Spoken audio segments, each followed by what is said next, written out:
Okay. Dr. Billstrom, welcome to Easy Conversations. How are you doing? I could tell based on the background, like pretty good. Right. I'm doing pretty good. This is actually my clinical office right here. I do clinic outside. Everything's virtual, and this is my office. I actually have a tan on my feet from my flip-flops while doing clinical work. Not many doctors can say that. Yeah, no, I'm pretty envious right now just hearing that. Looks great, but getting some sun, and I'm sure we're going to talk about that today too. But before we get into the things we're going to talk about specifically around autoimmune diseases and all of that, but just want to get a bit of an understanding of who you are and what it is that you do just for the audience to ground them. You mean just having a tan on my feet from flip-flops from doing clinic doesn't tell you everything already? No. I'm happy to share other stuff though if you want. Please do.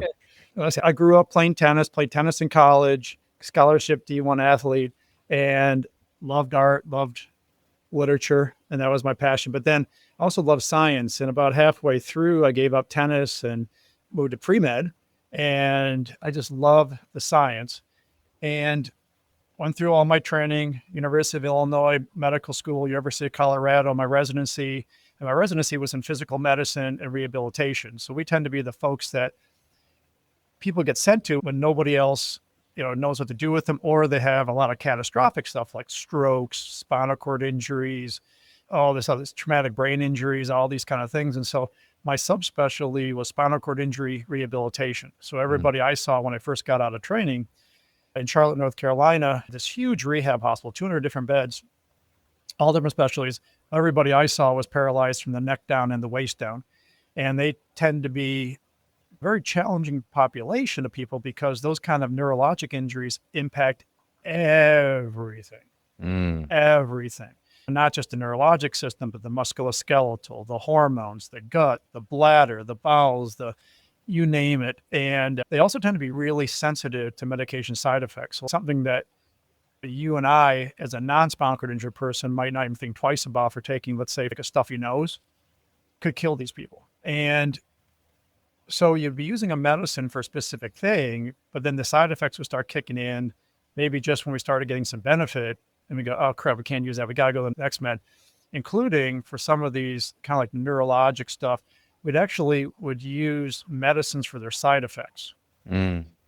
Medicines that nobody else ever uses anymore because the side effects are so profound, but we can use those profound side effects, such as somebody with a spinal cord injury who has a real trouble with like bowel continence. And they're trying to get out in the community, be an active part of the community again, and they can't control their bowels, which is really counterproductive. So there may be a medicine like a cardiac medicine that nobody uses anymore because it makes people so darn constipated. And you're trying to fix them with this heart thing that nobody would use it. We would use it for the constipation part, right? So they could stay continent, go out in the community and not poop on themselves. But then it would alter their heart rhythm just as we're getting where we wanted to get, and we couldn't use it anymore. And I kept wondering over time, is there something else that we could offer these folks and, that I don't know about currently? And wouldn't it be great if there was no side effects? It's a tall order with medications. So as I was looking into this, more and more acupuncture started coming up. It's great for bowel, great for bladder, great for pain, great for nerve issues, great for musculoskeletal, like overuse injuries when they're trying to push a wheelchair all over the place, all these different kind of things. And there's nobody that really did it, or I was at the time, we're talking about 30 years ago now. And so I said, okay, I'm going to go to UCLA and I'm going to train in medical acupuncture for physicians. And I'm going to bring it back and see if it can help any of these folks as one last ditch effort to help when nothing else would help. When I got back, I had 11 different rehab partners and they were in the same position I was. And so when they go, oh gosh, we got another option here and without any side effects, this is so cool. So I was just like looking for a simple tennis elbow when I first started. And instead I got like the worst of the worst, the most complicated of the most complicated people that all my partners and I had seen. Oh my gosh, it worked so great. And I'm like, holy cow, these people that are so complicated get so much better. And pretty quickly I started doing just a ton of acupuncture, like 100 treatments a week, because we had so many people that needed this.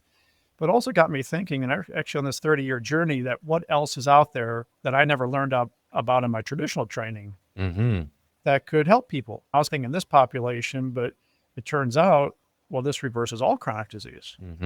Mm-hmm. And it turns out that there are so many things out there that I didn't learn in my traditional training. But Right. again, we've had this absolute explosion in medical knowledge like the last 50 years. Mm-hmm. And I used to lecture like 35, 40 years ago, 30, 25 years ago. And I'd say medical knowledge started doubling in 1945.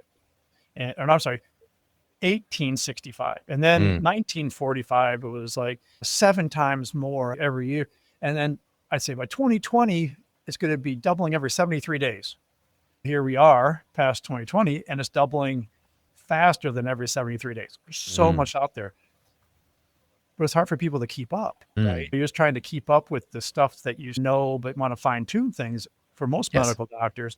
So there's so much out there, though, science that Mm-hmm. people just don't know about, except Mm-hmm. if you like do these deep dives into these funky things, that geeky, sciencey things that I like to do deep dives in, that are very specific for why people get chronic disease and how to reverse chronic disease. Mm. Not so much just put a new medicine on something that puts a bandage on a symptom, but has all these side Right. effects and doesn't fix why you got it in the first place. And that why Mm-hmm. keeps pushing you to new things. That's people get on 2 meds, 3 meds, 5 meds, 8 meds, 10 meds, 12 meds, because they never got rid of the reason they got the first chronic health issue. And that just Mm-hmm. keeps pushing the new ones as Yes. time goes on. Yeah. Yeah. And what I'm hearing from you also is not trying to approach medicine in isolation or in a silo, really the integration of perhaps one can call it Eastern medicine with Western medicine, which is something that's becoming more and more common. To your point, I've spoken to other physicians who decided to go get trained in acupuncture and bring that into their practice as well. So, from your perspective, why do you think that's happening now? Or is it just because we can see the other side of the information that perhaps we were not necessarily exposed to in the past? And it's harder to now work in isolation when you have all this other information available, even though it may seem unorthodox from a Western medicine perspective? I think one of the things is there is so much science, and I Mm. always want people to know, and I go out of my way, that whatever I say is not someone's opinion. This is the Mm. science. And so I have over 150 different YouTube videos, and you're probably going to see me do something like, and this article from the journal of this, Yes. 19, what says this, right? Mm. So I want people to know this is a science, and the science is very clear why people get chronic health issues, and the science is very clear how we can reverse them. But also, Mm. I think industries are driven by demand, by the Mm. people that they serve. And so no industry is going to change unless they're forced to change by the people they take care of. And what I think people are saying in the last 20, 30 years, this generation, another generation, was I've seen my parents and grandparents on 15, 20 meds, and they are not feeling well. Their Right. quality of life is not good. So I can see that just putting medicines, bandages on these bullet holes, yeah, might keep them going, but they're not having the life they want. They're feeling Hmm. miserable. Plus, they got all these side effects from the meds, and the meds are having adverse reactions with each other, creating new Yes. problems. They need a new med, and they're like, "That's not where I want to go." And they're Hmm. demanding a change here. They demand something better. To your point, you know what people have been taught. Fortunately, they're unlearning this, but doctors have been taught this.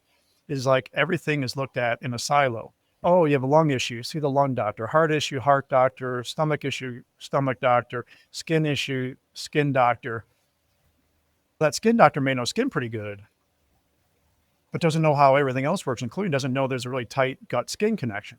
That brain doctor might know brain stuff, but he doesn't know there's a big gut brain connection. The Mm. stomach and bowel doctor knows stomach and bowel, but he doesn't know how it impacts the skin, the eyes, the brain, the immune system, all this. So Mhm. you really got to get rid of all these different silos, because everything in our body is so darn connected. Everything's Mhm. connected. So no Yes. matter what body part, what organ system is involved, it's tied in with everything else going on. And it's tied in with these big central mechanisms that control everything at the same Mhm. time. Mhm. So people that get really complicated, all these different organ systems impact at the same time. I don't sleep great. I'm tired. My joints are achy. My muscles feel weak. I got this brain fog. I get headaches. I got this rash. I got this bump, bloating, gassiness, constipation. To a more Western allopathic medical person traditionally trained, they're going like, geez, I'm really confused. How can everything be off at the same time? I don't have a great answer for that. But for somebody like myself, like a functional medicine doc, it's, this is easy. The only way that everything can be off at the same time is these really important central mechanisms that drive all health or ill health are off. We can identify that with testing. We have the test to do this. It's not complicated, really. And we can identify exactly what's going on in this person and then put a person in position to everything get better at the same time. All the things get better at the same time. And then if they're on meds that they may not want to be on because of the side effects or this increases dementia risk, that's not great. People are getting dementia and Alzheimer's in their 50s and all this other kind of stuff. They're in a position to slowly wean down and off these meds, avoiding the downside because now their body's taken over, does the work itself, just like it was designed to do. And they really have a high quality of life and ultimately not just long life, longevity, but long, healthy life, a life that you can lead for long, long periods of time, feeling really good, not just feeling terrible and hanging in there till you get old. Yeah. Yeah. And one of the things, there's a lot of research going on, but one of the things I've seen, at least in commonality, is biggest marker, perhaps even leading indicator, if you want to look at it, when it comes to longevity, stress is a huge factor. And you and I chatted about stress and even early onset, right? With pregnancy, with the HPA axis, the development, stress, even in that state can affect the baby. And then now you go into living as an adult or even a child.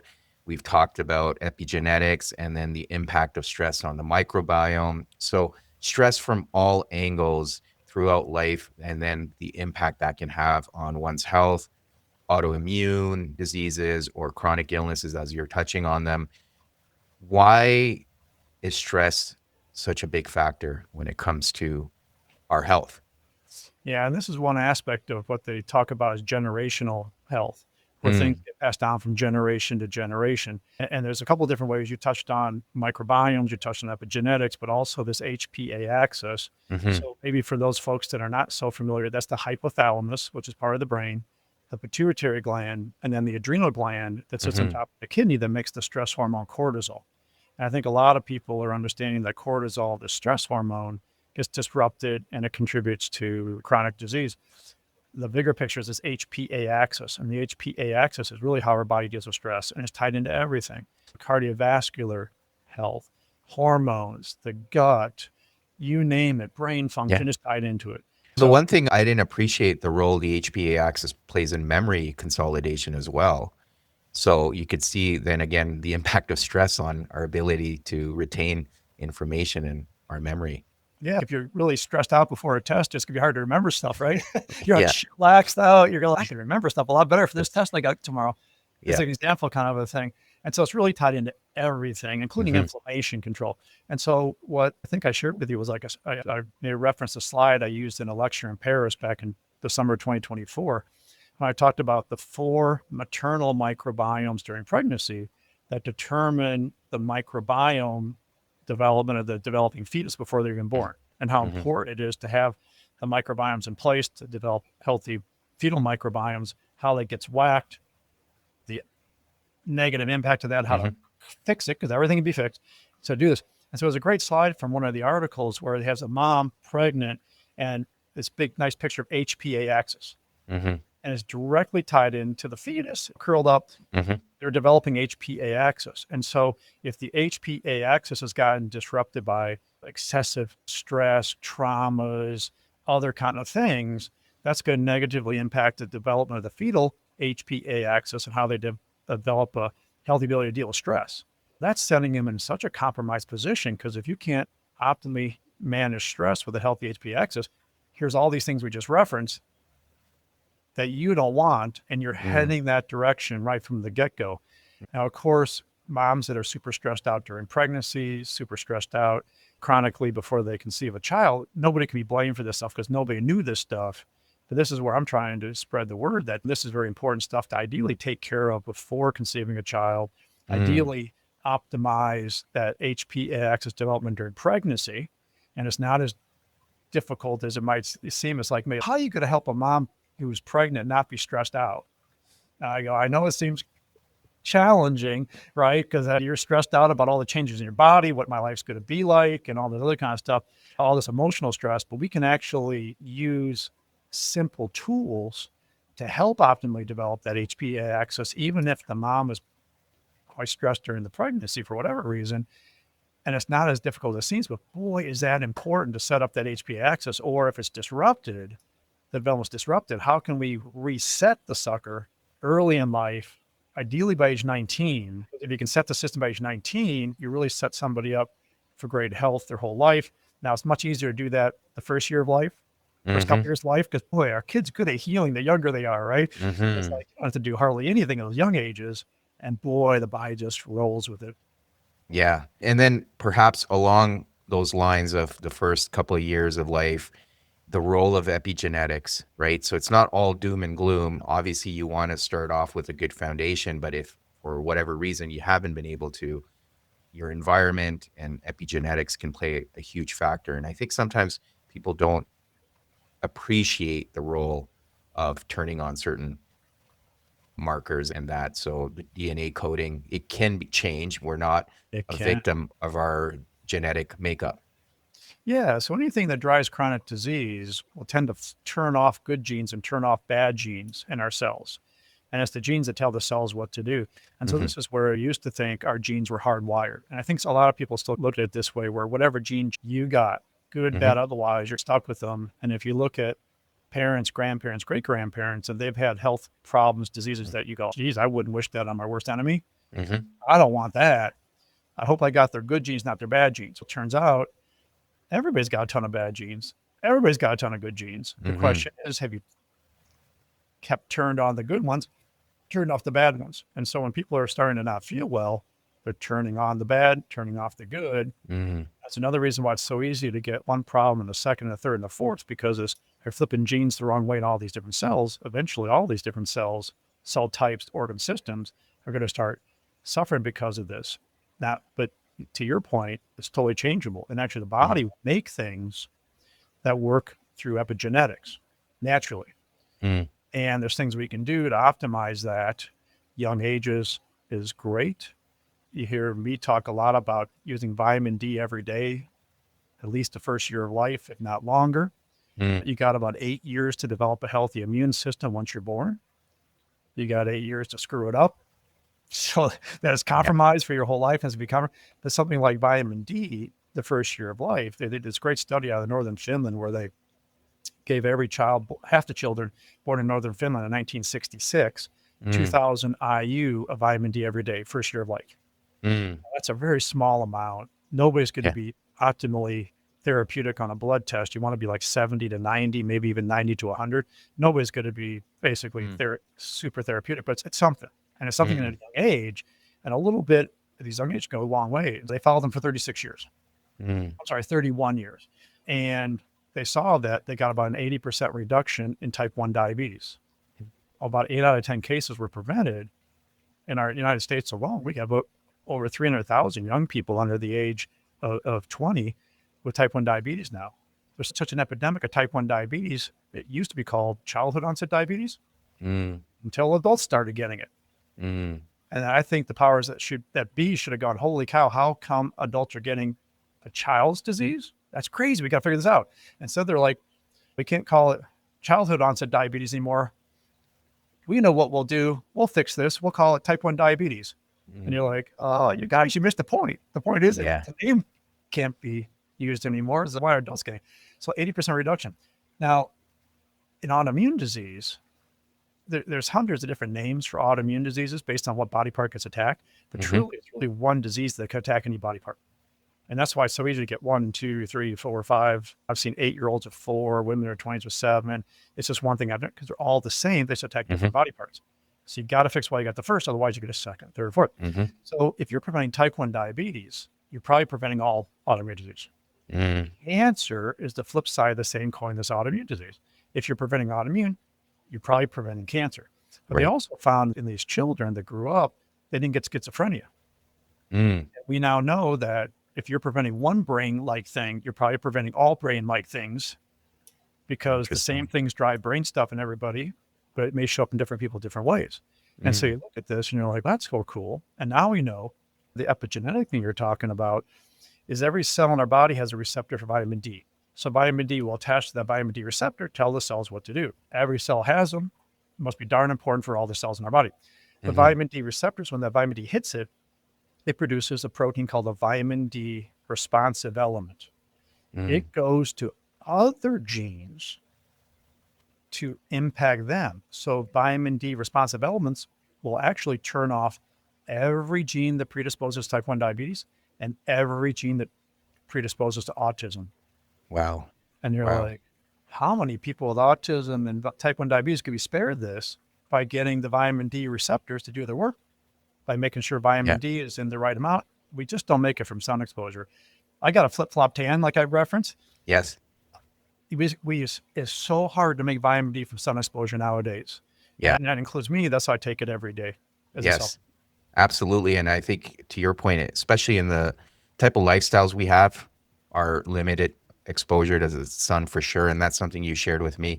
Now, just I'm personally curious too, just because I've mentioned to you I have a baby on the way. So how do you introduce vitamin D in the first year for the baby? Is it just through mom's diet, or is there a supplement you can offer to the baby as well? Usually I use a liquid supplement. Okay. Okay. Now, if you have the mother taking vitamin D during the pregnancy and then have the children after delivery, that is profound for a lot of reasons, including this really cool study that came out just about a year ago, a couple of years ago, maybe now. Time really flies. So they gave moms that had already had a child with autism. If you already have a child with autism, the chances of your next child having autism is huge. One in Mm, five, 20% chance. Okay. So they gave the moms 5,000 IU per day, every day during the pregnancy. Now, 5,000 may sound like a lot, but it's probably way less than you need to be to get to that optimal blood range, mm, but it's something. And then for the first 3 years of life, they gave the children 1,000 IU per day. That's even more pixie dust dose than the 2,000. But they saw that rather than 20 out of 100 kids getting autism in this population, 5 out of 100. So rather than 1 in 5, it was 1 in 20. We mm. saved 15 out of every 100 times this happened from getting autism. And not even optimally using the vitamin D, just using like tiny little doses. You can imagine the potential benefit if you actually did a blood test. Okay, 5,000 to start with. That sounds okay. Let's check your level in 8 weeks. Go up if we need to. Oh, your child, 1,000. Okay, we'll check them in 8 weeks because you can draw blood on a 8-week-old, Yeah. right? Yeah. And change the dose. And let's get them all perfect. And you go, boy, I can't imagine the benefit if they actually did it that way. So Yeah. things. We're Yeah. talking during pregnancy, that's a great thing. We're talking during early in life, a great thing, including like with pregnancy. If a woman takes a probiotic during pregnancy, she's decreased the risk of every pregnancy related complication. If there's anything that you do not want to have during a pregnancy, you're going to decrease the risk simply by taking a probiotic every day. And these are the kind of things, though, the kind of these pregnancy related issues that are going to create physical stress and Yes. emotional stress, probably in the mom, start altering her HPA axis, alter the development of the HPA axis in developing fetus, set them in a bad compromised position the whole life unless you fix it. But it's how easy is that? A little vitamin Mhm. D, a probiotic. Right. Wow, that's pretty cool. Yeah. Yeah, and unfortunately, a lot of that information isn't available. So I feel like my wife's done a good job of staying on top of those things. So good for her. But there is the generational impact too. And that's something you had shared and you briefly touched on it earlier of how far these things can carry forward into future generations. So does that mean that we're a victim of choices that were made before, or do we have some agency in making changes for future generations, depending on how you look at it? Both. This generational health issues Hmm. where what's happened in the past 6 to 8 generations have altered epigenetics. So traumas in those generations, things like adverse childhood events, Hmm. divorce, separation, substance abuse, incarceration, physical, verbal, sexual abuse, trauma, all these kind of things, alter epigenetics. Traumas as adult alter epigenetics. Medicines taken can alter epigenetics. Taking antibiotics has saved a lot of people from dying, but alters the gut, which alters epigenetics, all these kind of things. If you don't optimally reset the epigenetics before conceiving a child, you're passing on compromised epigenetics. And so we're actually the product of the last 6 to 8 generations, whether they alter their epigenetics back in a great place before they conceived the next generation, or maybe they weren't able to, then that's the thing. So this is where you're like, how can a child 8 months old get like juvenile rheumatoid arthritis? Especially Dr. Billstrom, when you say for somebody to get the first symptom of a chronic health issue, it takes 10, 20 years. The body's fighting the fight for a decade or two before you even had the very first symptom. Geez, my knee hurts. I'm a 40-year-old. It hasn't gone away. I just got diagnosed with juvenile rheumatoid arthritis 2 years later or whatever, 3 years later. And you go, okay, 1 to 2 decades. An 8-month-old hasn't been on this planet long enough, right? This is this epigenetic stuff, including this microbiome stuff too. But if we can optimize epigenetics by age 19, we set the system in a really good place for the rest of our life. But also if we can optimize epigenetics before we conceive the next generation, we're actually passing cleaner genes onto the next 6 to 8 generations, which is awful powerful when you talk about helping the person themselves, the child, the adult. But also if you can do it during maybe an optimal time frame of their life, you got generations following you that are benefiting from the choices that you make. And rather than all these childhood diseases that we see now, that are so darn common, it's, oh my gosh, children, if it's not autism, it's developmental delay.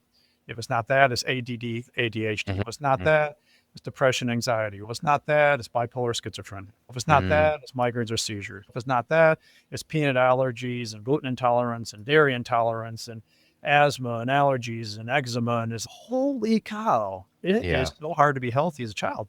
But we can actually undo this kind of stuff. It's not just a given that the next generation's going to have all this stuff. We can actually shift it through this epigenetic stuff. Now, in my practice, I use supplements that work through epigenetics because what I'm using are things that the body should be making, but isn't making like it should. Thus, the epigenetic reset that the body is designed to do isn't happening. But you can reset the system. The body starts making these great things again. And this is part of this epigenetic stuff is actually the body starts doing it itself. And then we put in a position to maintain this great ability to keep the genes flipped just the right way, ideally their whole life. Yeah, for sure. And I just want to briefly touch on the microbiome because that's something I've covered on the show. But I think now we're understanding the role of the microbiome better and how to take care of it. But from your perspective, how crucial is the microbiome in all of this? We've touched on it many times, but I think it's, from my perspective, it's one of the most important things, but I want to get your thoughts. Yeah, absolutely. I couldn't agree with you more. Now, the intestinal microbiome is the one that most people hear about and easily disrupted, stress, HPA Axis stuff, antibiotics, Motrins and Advils, a lot of other medicines will disrupt the intestinal microbiome. And then that throws off everything because the gut is involved in everything. So they talk about the intestinal microbiome brain axis because it's so involved in brain stuff. The intestinal microbiome eye axis, the intestinal microbiome breast axis. It's involvement in whether you get breast cancer or not. The intestinal microbiome pancreatic beta islet cell axis. The cells that make insulin and it gets whacked and you get type 1 diabetes because of this gut stuff. But every body part has its own unique microbiome. So the palm of the dominant hand is different than the palm of the non-dominant hand. Back of the hand, different palm, elbow crease, different than axilla, all different ones. When the intestinal microbiome, it tends to throw other microbiomes off or vice versa a little bit. So a big one that we knew about, and it was a huge deal like 4 decades ago, but people totally missed it and forgot it, is the oral microbiome. How important that is. And so how do you know your oral microbiome's off? If you're getting cavities, it's off. You got gum stuff going on, easily bleeding gums, receding gums. You got an oral microbiome disruption. Now, 4 decades ago, they said, people with gingivitis, this oral microbiome disruption, those bad bugs can get from the mouth past the tight junction that connects the gums with the teeth into the bloodstream, goes all over the place, including the blood vessels, creating inflammation, hardening the arteries. It increases risk of heart attack and stroke. And then that whole oral microbiome got forgot for a whole bunch of years. And it turns out you got a bunch of bad bugs in the mouth. You're going to be swallowing them. They're going to contribute to the disrupted oral microbiome. And that lecture on pairs I talked about, the oral microbiome is the dominant microbiome that determines the health of the placenta microbiome during pregnancy, the placenta connecting the mom with the developing fetus. And you need this incredible crosstalk back and forth, back and forth Mm-hmm. to optimal fetal development.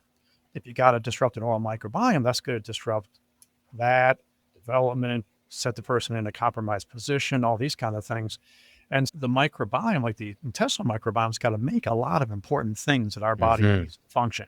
And we Mm. talk about this epidemic of like brain stuff, depression, anxiety. Oh my gosh, it's so common, whether it's children or adults. And so you hear a lot about a hormone called serotonin. And they say it's a feel good neurotransmitter. It's really important in mood and calmness, but it's also important in the immune system, sleep hygiene. It's important in not letting constipation happen, all these important things. 95% of serotonin is made in the gut by the good Mm. bacteria. And only 5% is made in the brain in a place called the Raphi nucleus.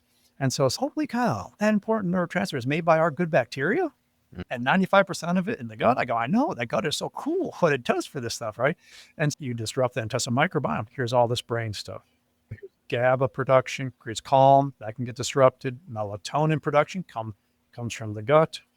Melatonin, you go, that's just a sleep-wake cycle regulator, probably not all that big a deal, even though we got a population of bad sleepers. But I'm like, hang on a second. Melatonin as a hormone is a great example of how hormones are so much more important than getting credit for, because they get rid of inflammation. And by keeping away inflammation, they keep away disease. So people with higher melatonin levels, a lot of it made in the gut, less Alzheimer's, less heart attack, less stroke, less cancer, less osteoporosis. It's holy cow, those hormones do a lot. And I go, yeah, those good bacteria are making this hormone. Melatonin, here a ton nowadays about dopamine. Yes. 50% of all dopamine is made by the good bacteria in the gut too. And so if you got this disruptive intestinal microbiome, it's not making the things we need. 80% of the immune system surrounds the gut. And so it's going to create all this cancer and autoimmune crud. And so, boy, if that gets disrupted, or the fetal development before they're even born is not started in the right position, or they get an antibiotic around the time they're born, or they get an antibiotic right after they're born, or they get thrown in the neonatal intensive care unit and they get all stressed out because bells and whistles are going off and lights are being thrown in the middle of the night and they prick the little baby's heels to get blood draw. What's that little baby's cortisol doing? Stress always whacks the gut. Stress always has an adverse impact on the intestinal microbiome. You talked about studying before a test. Here you got this big test. Now, in med school, before we had this big test, we're all ready to go in the big exam room, right? And we're all like stressed out. Ideally, I'm trying to chill out.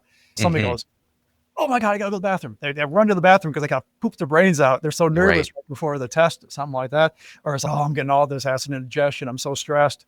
And so, yeah, stress nails the gut. It does that in a neonatal intensive care unit as well.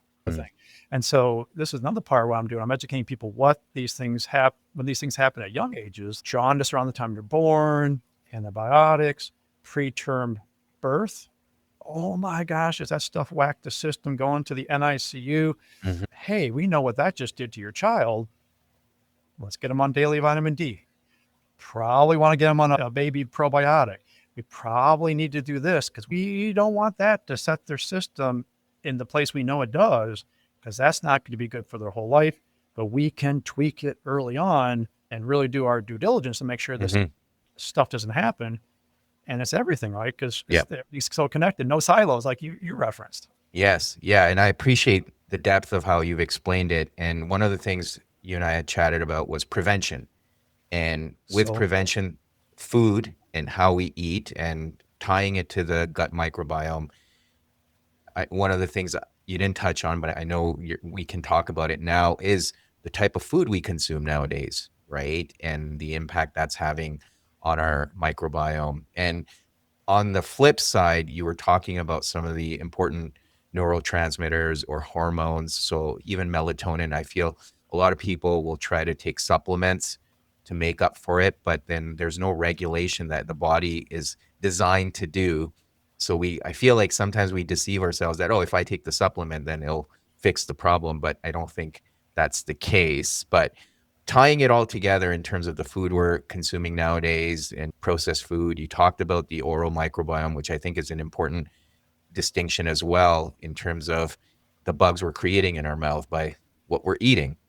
And Yeah. putting all of that together when it comes to prevention, again, recognizing we all have a lot more agency than we think in the choices we can make.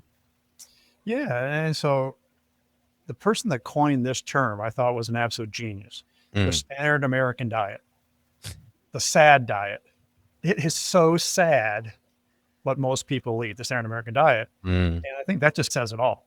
And to your point, I believe if you feed, you get what you feed. And if you're feeding good things into your gut, you're feeding the good bacteria, the good bugs, these bugs that are fighting the battles for you. And if you want to win your battles, you need as many warriors fighting your battles for you as you can. If you put in the standard American diet stuff, fast food, highly processed stuff, all this kind of stuff, you're feeding the bad bugs. And then they're overgrowing. And so you can actually, by what you eat, determine your good, bad mix. Boy, that sets the body in at least a position to take care of itself and to reverse things. Now, I say that kind of thing will open up the window of opportunity to fix everything.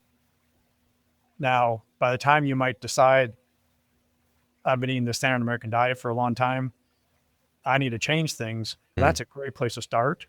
But the system's gotten so messed up, you probably need some additional help. Yeah. I need a little extra help building those good guys up because I haven't had many of them for about 20 years. I need a little help doing this and that, and a little help with this epigenetic stuff, but at least it opens up the window of opportunity. And some people can do that and go, oh my gosh, I feel great. I never felt this good. And it's fantastic. That's great. Other people are like, I'm not sure I'm getting the bang for this effort. Why am I even making the effort? Because I don't think it's really helping me much. I'm like, no, I can guarantee you it's helping you.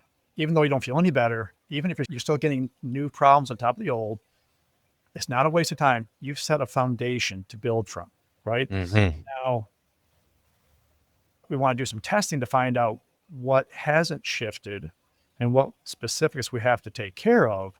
But I can guarantee you, we do a blood test that you can run in any hospital, Quest, LabCorp, you name it. I will be able to point out to you the tests that would be terrible, but aren't in you, but would never be good if you hadn't made those choices already. Exercise, deep breathing, meditation, repetitive prayer, getting rid of the standard American diet, all these things that people do. I will point out to you the benefit you've gotten from that. And what that really means with like disease risk reduction. Okay. I'll go, cool, look at that. You profoundly decreased risk of heart attack and stroke and cancer and osteoporosis and Alzheimer's and mood issues, all by making that thing good on a blood test kind of a thing. But I'll also say this is the stuff that still needs to be addressed to get you over that hump so that you can finally say, I am feeling tremendous. I haven't felt this good in maybe decades, maybe my whole life. And I can tell you that we have now done our due diligence to prevent future disease, such as vitamin D. I use vitamin D because it gets poo-pooed on its importance. The science is, if anybody goes to PubMed, which is where all the scientific articles are, right? And you put in vitamin D and then just stop there and hit enter. When I lectured, like 12 years ago, there was already like 11,000 articles about vitamin D. And now a decade later, there's probably 50,000, 100,000 thing. And you go, whoa, we know a lot about vitamin D. Most medical people don't know that data.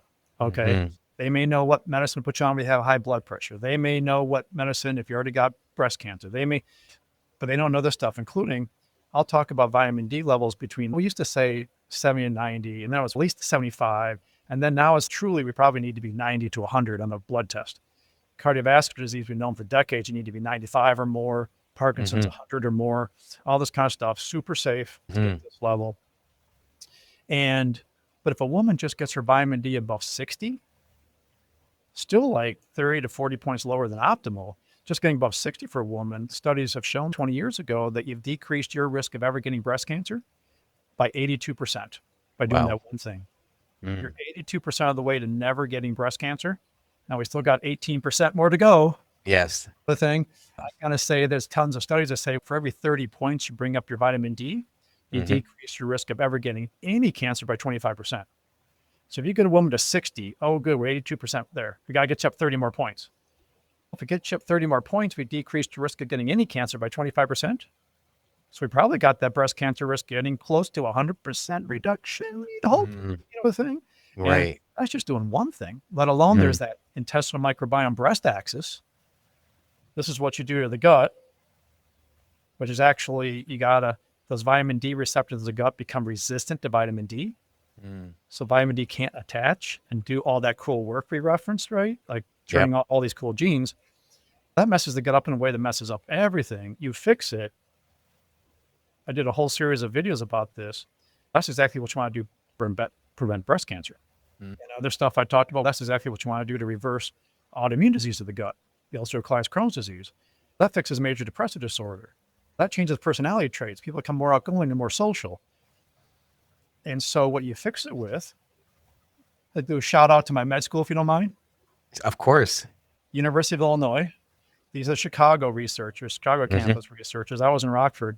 The foundational triad, daily vitamin D, daily probiotic. I already talked about those guys. Yep. And then butyrate, which maybe people haven't heard. So butyrate, I actually talked about already today. Made by the good bacteria. Butyrate producing good bacteria. Butyrate almost exclusively works through epigenetics, made by the good bacteria, right? To optimize epigenetics. You do those three things of supplements together, it fixes the vitamin D receptor resistance in the gut, which fixes the gut in the way that fixes everything that I just mentioned. And it's, that is so cool. That's not as hard as we thought, including I did a whole series of videos for Breast Cancer Awareness Month back in 2024 about the data that says this is what you want to do to prevent breast cancer. Because if you don't, that intestinal microbiome breast microbiome axis is disrupted, driving breast cancer. Yeah. And that's powerful for sure in terms of just the choices we make. And we didn't touch on the gut-brain barrier as well, but that's something else we have to protect in terms of what's getting access to the brain and in terms of the things we're putting into our body as well. But you also touched on exercise. Are you able to expand on why exercise can help with all of those things, including we haven't spent a lot of time talking about inflammation as well. And inflammation is one of those things that we may feel it in the body, but it's affecting our mood and disrupting a lot of other things that we don't necessarily attribute to it. Yeah. So this is where any body part that's not happy, there's too much inflammation. Now, there's a couple tests that doctors tend to run on a blood test, SED rate, and another one. What is it? Whatever. It's two tests. You got me going about all this other stuff. I don't worry about these tests because they're not real helpful. They go, oh, you don't have inflammation because these two tests are not up, the CRP and the SED rate. And I go, nah, if you've got a body part not happy, brain, you name it, whatever body part we're talking about, bone, osteoporosis, there's too much inflammation. Because the immune system, the innate immune system is supposed to control inflammation. Now, the innate immune system will try to make inflammation also. And you say, why would my immune system try to make inflammation? I thought I was supposed to get rid of inflammation because inflammation drives chronic disease. I say, you'd think so. But there are times when the immune system has to make pro-inflammatory cytokines, things that create inflammation. Your immune system comes upon a cancer cell. One of our cells turn cancerous, it's our enemy. It's not us. It makes inflammation to kill that cancer cell. We get an infection like a cold virus. It's our enemy. The immune system makes inflammation to kill that cold virus. But things happen, things get whacked in the system. The immune system thinks it's doing the right thing, but it's not quite, it's being told the wrong information. And so it actually starts making inflammation that will then start negatively impacting our own body parts. So here is brain inflammation. Every brain thing you can think of, doesn't matter what name you put on it, it's a brain thing. Too much inflammation. Gut stuff, gut inflammation, muscle pain, muscle weakness, muscle inflammation, all that kind of stuff. And so this is where the immune system is tied into all this kind of stuff, including this excessive inflammation that drives chronic disease. So if you get the immune system better, because 80% of the immune system surrounds the gut, the first thing you should think about when you have any chronic health issue, including this inflammation that drives chronic disease, what the heck's going on with the gut, intestinal microbiome, stuff like that. Yeah. And then coming back to the exercise piece to then tie it together, the role of exercise when it comes to prevention, but also improving our health. So I think exercise is a lot like avoiding the standard American diet. is it Mm-hmm. puts you in a good position to stay healthy and happy, because you get this flood of pleasure-causing chemicals like the endorphins, the metenkephalins, these morphine analogs. You feel good after you exercise. It floods the system. Neurotransmitters are produced that all help everything feel better. It creates calm. It helps HPA Axis and all this. But people can be exercising great, avoiding the standard American diet, eating real healthy, but it's so hard to be healthy nowadays. Functional medicine doctors say you can't see somebody dying on the inside by looking at the outside. Mm. If you can get somebody that looks darn healthy, eating healthy, exercising every day, dying of a massive heart attack in their 20s nowadays, or 30s, and women getting metastatic breast cancer in their 20s. Mm. Over 100,000 women in the United States alone every year, by the time they're diagnosed with mammography breast cancer, it's already metastatic. Over 100,000 metastatic by the Wow. time they get diagnosed. And so there's so much more than just exercising and eating healthy, including all these things that can happen through past Mm-hmm. generations, all the things we're young, that will disrupt the intestinal microbiome, start throwing off the immune system, inflammation control, all these kind of things. But when we say we got to start exercising and totally change how you eat, that sounds really complicated Mm. and hard. Yeah. People go, that sounds really hard, but also very vague. So how do I exercise and what do Mm. I eat? And I go, it's not that hard. Okay, we can do some things like vitamin D we reference. Like, that's pretty darn easy to take a capsule of vitamin D every day. Or when you're pregnant, take a capsule Mm-hmm. of a probiotic every day. Now, can we talk about sunlight? Of course. Can we do that? Sunlight. Okay, so the eyes, we have rods and cones. They're what they call the image-forming retinal cells. Sunlight, light in general hits our rods and cones. They send information up to part of the brain called the visual cortex so we can see images. Mm-hmm. Okay. But over the last 20, 30 years, scientists go, there's something going on with the eyes that we cannot explain by the rods and cones alone. Something weird is going on here. Then they found these things called non-image forming retinal cells. Mm. Light hits the non-image forming retinal cells. The nerve pathway, which all the tests I had in med school and residency, when they say, hey, what nerve goes from here to here? You go, like, this is easy. The first part of the word starts where it starts, and the last part of the word is where it ends up. So this is the retinal cells, back of the eye, Mm-hmm. non-image forming retinal cells, hypothalamic tract, goes right Mm. to the hypothalamus. And all the listeners here go, oh, hypothalamus, pituitary, adrenal, that's that HPA axis we talked about. Mm-hmm. So light directly creates calm and helps to heal disrupted HPA axis or keep it healthy. But now Right. there's all these little side roads that go off to part of the brain involved in emotions, the amygdala, part of the brain's involved in the mood, the perihabenula, part of the brain that's involved in the 24-hour circadian rhythm, the suprachiasmatic nucleus, Mm-hmm. the master clock that oversees a 24-hour clock in every cell in our body, including the intestinal microbiome, is a 24-hour clock, and it gets thrown off when our clock is off. Part of the brain that goes to our eating practices and whether we get obese and all this other kind of stuff. You're like, sunlight will impact all that positively. And I know, you say, yeah, I know, but also because the intestinal microbiome is a 24-hour clock, if you get stimulation of the suprachiasmatic nucleus, the master clock, it helps the intestinal microbiome. Mm. Now, sunlight that hits our abdomen, a study that came out in March of 2025 said you don't even need to hold your shirt up. It actually goes through clothing, helps the intestinal microbiome. Wow. Building good guys, getting rid of bad guys. The cool thing, it's mainly infrared. Mm. The ultraviolet has a benefit. So this is near infrared, infrared, far infrared. So people hear a lot about infrared. So Right. this was like the first 3 hours after sunrise when infrared is dominant from the sun, hits our abdomen.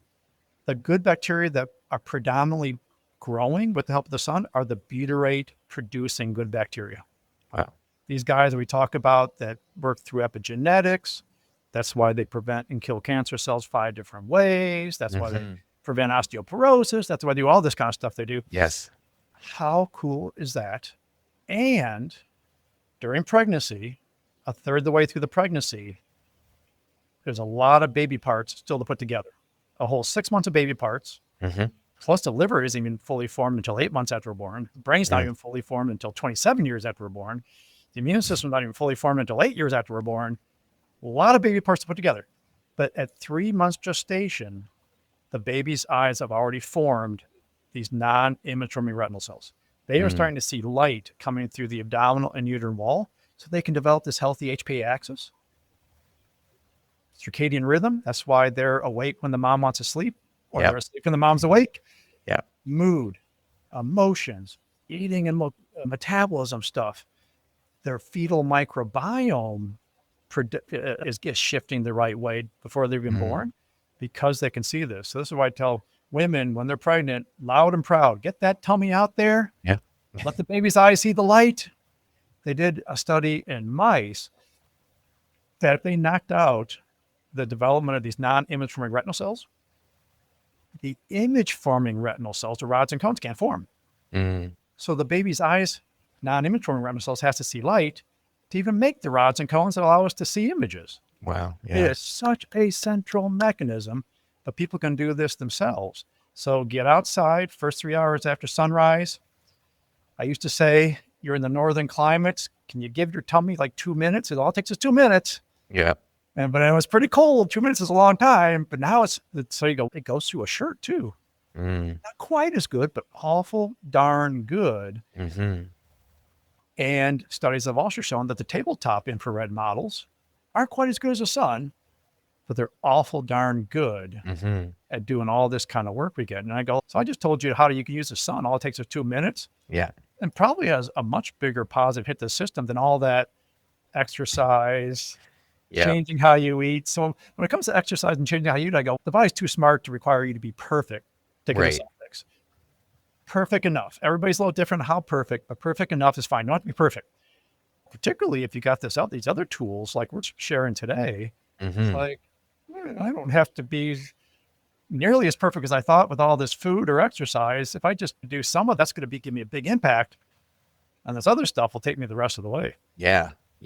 And that just emphasizes one of the things you had shared with me was not only getting education on how powerful our body is, but the body is so resilient that it knows how to fix itself. So absolutely, just emphasizing that based on everything you've shared. And so true. People go, I got all these health issues, like, body, why can't you fix this? I was like, body, you're abandoning me. And the body's like, no, that's not how it works. I know how to fix this stuff. I'm trying to fix this stuff. So things have gotten in the way. All you got to do is get this stuff out of the way, and I'm going to have my opportunity. And maybe I waited 50 years for this opportunity. You've had this thing for 50 years. I'm just waiting for my opportunity. Off it goes and starts fixing it. Yeah. It's really sweet how that happens. Yeah. And the last question I have before you take off here, but you talked about prayer. What are your thoughts on the role of prayer in all of this? Yeah. So repetitive prayer is in that class, like deep breathing, progressive muscle relaxation, meditation, yoga, Tai Chi, Gong, all these kind of things that create calm in the body. Ideally, originally to help fix cortisol, help cortisol find calm. Back about 20 years ago now, there was 2 studies that already happened. The second one in India, and then Harvard got wind of this, that meditation works through epigenetics. So then they did what to their mind was this quintessential study to see if this truly happens with meditation. But it's the same thing that happens with repetitive prayer and all this. Is they took this large number of people that had done some kind of relaxation, maybe a lot of that list I just gave, every day for between 3 and 27 years. Another group that never done this stuff. They checked their epigenetics. And there was 2,000 genes that were turned off and turned on differently between the 2 groups. Wow. And I said, well, that's so cool. So now we're going to take these people that have never meditated and teach them how to meditate. And we're going to ask them to do 30 minutes a day, 5 days a week for 8 weeks. After they did that, they rechecked their epigenetics. And of the 2,000 genes that were flipped differently originally, 400 had flipped in the new meditators to match the old meditators. Wow. And they said, wow, what do they do? Oh, they code for inflammation, whether we get this inflammation that drives chronic disease or whether we don't get the inflammation that drives chronic disease. And they said, that is profound. No wonder meditation works for everything. Repetitive prayer works for everything. Deep breathing works for everything. Now, that's really profound. But what I thought was an incredibly take-home message is they only had him do it for 8 weeks. Yeah. It's not like you had to do this for 5 years before you start getting the benefits. 80 weeks, your genes start flipping. But I think it also says a lot about human nature, is that humans are imperfect beings. Exercise. Don't worry if it's not perfect. Change how you're eating. Don't worry if it's not perfect. Including these new meditators, Harvard said, give us 8 weeks, 30 minutes a day, 5 days a week. On average, they did it 15 minutes a day, 3 days a week. So even Harvard can't get people to do it perfect for even 8 weeks, right? Yeah, But the exactly. body is so smart. You get these big impact players, a little bit goes a long way. Yeah. And it just speaks to the inherent ability of the body to fix itself, that these kind of things work through epigenetics. So does butyrate. So does vitamin D. This thing that I use a ton that the liver should make called TUDCA. All works through epigenetics. Your body's going to try to do it on its own. If it's not, well, we can now share the tools with people. Yeah. Get your belly outside, make more butyrate, start fixing your epigenetics. Take some deep rest, repetitive prayer, fix your epigenetics. It's a lot easier than people think. For sure. No, that's a powerful message. I know we've got a time constraint. I could probably talk to you for another couple of hours. I have so many questions, which means might have to get you back on here. But for listeners that want to learn more about your work, you've talked about your YouTube channel, other ways of finding you. What are some ways they can find you online? Sure. The best way is to go to my website, drdavidbillstrom.com. And we have courses for people that are non-medical people. We have courses for people that are medical people. We have tons of blog posts about this stuff, including one about early morning sunlight. There's another one about artificial light at night, notes from Paris, about this Paris lecture. There's blogs about this TUDCA and all these other things we talked about, all the YouTube videos. Hey, check out this article. Okay. And I just really want to educate people, whether they're medical or non-medical people, about this stuff, prevention and reversing the things that they already have, but also how we can make the next 6 to 8 generations healthier by the things that we do nowadays. Yes, absolutely. Yeah. Thank you again, Dr. Billstrom, for this conversation. I took so much out of it, and I'm sure the listeners will as well, but really appreciate your time and everything you've shared today. My pleasure. Thank you so much for having me. It's been wonderful.